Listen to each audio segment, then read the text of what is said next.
ನಾವು ಸುಲಭದಲ್ಲಿ ಹೇಳ್ತೇವೆ, ಇವತ್ತಿನ ಮಕ್ಕಳು ಮೊಬೈಲ್ ಕೊಟ್ಟು ಹಾಳಾದ್ರು, ಮೊಬೈಲಲ್ಲಿ ಹಾಳಾದ್ರು, ಮೊಬೈಲಲ್ಲಿ ಹಾಳಾದ್ರು, ಮೊಬೈಲಲ್ಲಿ ಹಾಳಾದ್ರು, ಮೊಬೈಲಲ್ಲಿ ಮಕ್ಕಳು ಹಾಳಾದ್ರು, ನಾವೇಗಿದ್ದೇವೆ.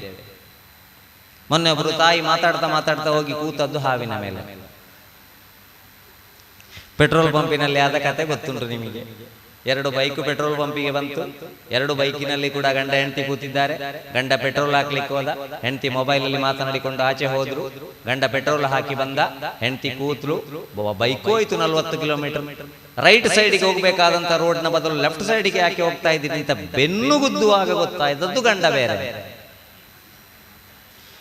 ಹೆಲ್ಮೆಟ್ ತೆಗೆದು ನೋಡುವಾಗ ಗೊತ್ತಾಯ್ತು ಇದು ಹೆಂಡತಿ ನನ್ನದಲ್ಲ. ಇದು ವ್ಯತ್ಯಾಸ ಆದದ್ದು, ಎಕ್ಸ್ಚೇಂಜ್ ಆದದ್ದು ಪೆಟ್ರೋಲ್ ಪಂಪಲ್ಲಿ.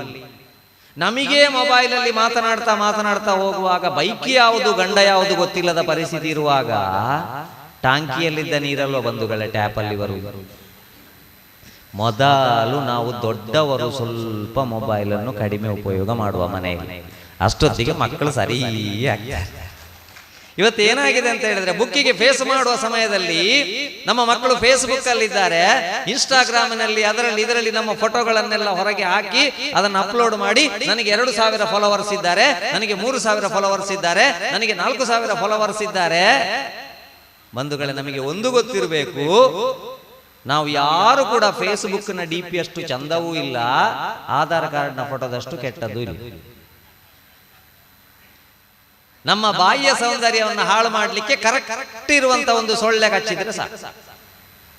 ಆಸ್ಪತ್ರೆಗೆ ಹೋಗಿ ಬರುವಾಗ ಹೇಳ್ತಾರೆ, ಇದು ನೀನಾ, ಗುರ್ತವೇ ಸಿಗಲಿಲ್ಲ, ನನಗೆ ಸಾಯ್ಲಿಕ್ಕೆ ಬಿದ್ದಿದ್ದೆ. ಹಾಗಾಗಿ ಬಾಹ್ಯ ಸೌಂದರ್ಯಕ್ಕೆ ಮಾತ್ರ ಬೆಲೆ ಕೊಡ್ತಾ ಇರುವಂತ ಈ ಸಮಾಜದಲ್ಲಿ ಆಂತರಿಕವಾಗಿ ನಮ್ಮ ಮಕ್ಕಳು ಯಾಕೆ ಗಟ್ಟಿ ಆಗ್ತಾ ಇಲ್ಲ? ತೆಲಂಗಾಣದಲ್ಲಿ SSLC ರಿಸಲ್ಟ್ ಬಂತು, ಸಾಫ್ಟ್ವೇರ್ ಮಿಸ್ಟೇಕ್ ಇಂದಾಗಿ ಕೆಲವು ಮಕ್ಕಳಿಗೆ 0 ಮಾರ್ಕ್ ಬಂತು. ಮರುದಿವಸ ಹೋಗಿ ರಿಸಲ್ಟ್ ನೋಡಿದ್ರು, ಎನ್ಕ್ವೈರಿ ಮಾಡಬಹುದಿತ್ತು, ಬೇಕಾದಂತ ವ್ಯವಸ್ಥೆ ಮಾಡಬಹುದಿತ್ತು. 29 ಮಕ್ಕಳು ಮನೆಗೆ ಬರದೆ ಆತ್ಮಹತ್ಯೆ ಮಾಡಿಕೊಳ್ತಾರೆ ಅಂತ ಹೇಳಿದ್ರೆ ಬಂಧುಗಳೇ, ಮತ್ತೆ ಹೋಗಿ ಸಾಫ್ಟ್ವೇರ್ ಸರಿಯಾದ ಮೇಲೆ ನೋಡುವಾಗ ಎಲ್ಲರಿಗೂ 99, 100, 99, 100 ಅಂಕ ಇತ್ತು. ಅಪ್ಪ ಅಮ್ಮನಿಗೆ ಮಕ್ಕಳು ಮಾತ್ರ ಹೋದ್ರು ಪಾಪ. ಹಾಗಾದ್ರೆ ಅಂಕ ಮತ್ತು ದುಡ್ಡಿನ ಹೊರತು ಮಾನವೀಯ ಸಂಬಂಧದ ಕುರಿತು ನಮ್ಮ ಮಕ್ಕಳನ್ನ ಗಟ್ಟಿಗೊಳಿಸಬೇಕಾಗಿದೆ. ಭಾವನಾತ್ಮಕ ಸಂಬಂಧ ಇಲ್ಲ. ವಿಶ್ವ ಅಮ್ಮಂದಿರ ದಿನದ ಹೊತ್ತು ಶಾಲೆಯಲ್ಲಿ ಟೀಚರ್ ಹೇಳ್ತಾರೆ, ನಿಮ್ಮ ಅಮ್ಮನ ಬಗ್ಗೆ ಪ್ರಬಂಧ ಬರ್ಕೊಂಡು ಬನ್ನಿ, 2 ಪೇಜ್.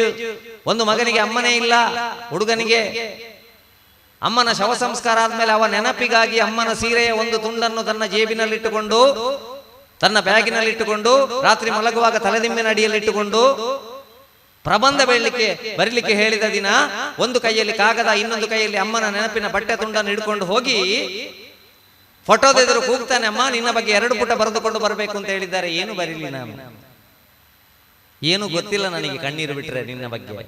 ಅಳ್ತಾ ಅಳ್ತಾ ಕಾಗದ ಒದ್ದೆ ಆಗಿದೆ. ಈ ಒದ್ದೆ ಆದ ಕಾಗದವನ್ನು ಕೊಂಡೋಗಿ ಟೀಚರ್ಗೆ ಕೊಟ್ಟು ಮಗು ಹೇಳ್ತದೆ, ಟೀಚರ್ ನನಗೆ ಅಮ್ಮನ ಬಗ್ಗೆ ಇಷ್ಟು ಮಾತ್ರ ಗೊತ್ತು, ಕಣ್ಣೀರು ಮಾತ್ರ. ಟೀಚರ್ ಹೇಳ್ತಾರೆ, ಫಸ್ಟ್ ನಿನಗೆ ನಾನು ಪ್ರಥಮ ಬಹುಮಾನ ಕೊಡ್ತಾ ಇದ್ದೇನೆ. ಯಾಕೆ? ಅಪ್ಪ ಅಮ್ಮನ ಬಗ್ಗೆ ಇರುವಂತಹ ಬಾಂಧವ್ಯವನ್ನು ಪ್ರಬಂಧ ಬರೆದು ವಿವರಿಸುವಂತದ್ದಲ್ಲ, ಅದು ಭಾವನಾತ್ಮಕ ಸಂಬಂಧ. ಇವತ್ತು ನಮ್ಮಲ್ಲಿ ದೂರ ಆಗ್ತಾ ಇದೆ. ಇದು ಬಡವರ ಮಕ್ಕಳು ಅನಾಥಾಶ್ರಮದಲ್ಲಿದ್ರೆ ನಮಗೆ ತಲೆಬಿಸಿ ಇರಲಿಲ್ಲ ಬಂಧುಗಳೇ. ದೊಡ್ಡ ದೊಡ್ಡ ಶ್ರೀಮಂತರ ಅಪ್ಪ ಅಮ್ಮ ಯಾಕೆ ವೃದ್ಧಾಶ್ರಮದಲ್ಲಿದ್ದಾರೆ? ಹಾಗಾಗಿ ನಮ್ಮ ಮಕ್ಕಳಲ್ಲಿ ಇನ್ನು ಮಾರ್ಕಿನ ಬದಲು ಮಾರ್ಕ್ ಬೇಕು, ಮಾರ್ಕ್ ಬೇಡ ಅಂತ ನಾವು ಹೇಳೋದಿಲ್ಲ, ರಿಮಾರ್ಕ್ ಬಾರದ ಹಾಗೆ ಜೀವನ ಮಾಡಬೇಕು.